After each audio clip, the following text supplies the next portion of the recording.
Hi guys, welcome back to my channel FS news TV. ఈరోజు news ఏంటో చూద్దాం.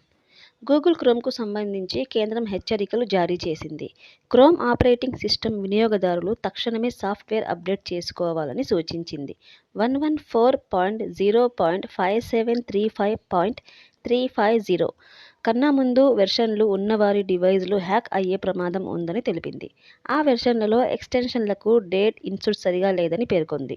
మరోవైపు బ్రౌజ్ చేసేటప్పుడు కూడా యూజర్లు అప్రమత్తంగా ఉండాలని సూచించింది. నెక్స్ట్, ఆండ్రాయిడ్ యూజర్లకు కేంద్రానికి సంబంధించిన computer emergency response team high risk warning ఇచ్చింది. సైబర్ ఆటగాళ్లు దాడి చేసి విలువైన సమాచారాన్ని చోరీ చేసే అవకాశం ఉందని పేర్కొంది.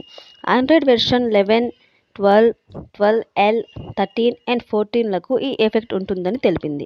దీనికి పరిష్కారంగా కంపెనీ నుంచి ఏదైనా లేటెస్ట్ అప్డేట్ వస్తే వెంటనే ఇన్స్టాల్ చేసుకోవాలని సూచించింది. నెక్స్ట్, దేశవ్యాప్తంగా వైద్య విద్య కోర్సుల్లో ప్రవేశాలకు నిర్వహించే నీట్ యూజీ పరీక్షకు నోటిఫికేషన్ విడుదలైంది. నిన్నటి నుంచి మార్చి 9 వరకు ఆన్లైన్లో దరఖాస్తు చేసుకోవచ్చు. తెలుగు, హిందీ, ఇంగ్లీష్ సహా 13 భాషల్లో ఆఫ్లైన్లో మే 5న పరీక్ష జరగనుంది. MBBS, BDS, BSMS, BUMS and BHMS కోర్సుల్లో ప్రవేశాలకు ఏటా ఎన్టీఏ ఈ పరీక్ష నిర్వహిస్తోంది. ఇలాంటి మరిన్ని అప్డేట్స్ కోసం ఈ ఛానల్ను సబ్స్క్రైబ్ చేసుకోండి. Thanks for watching.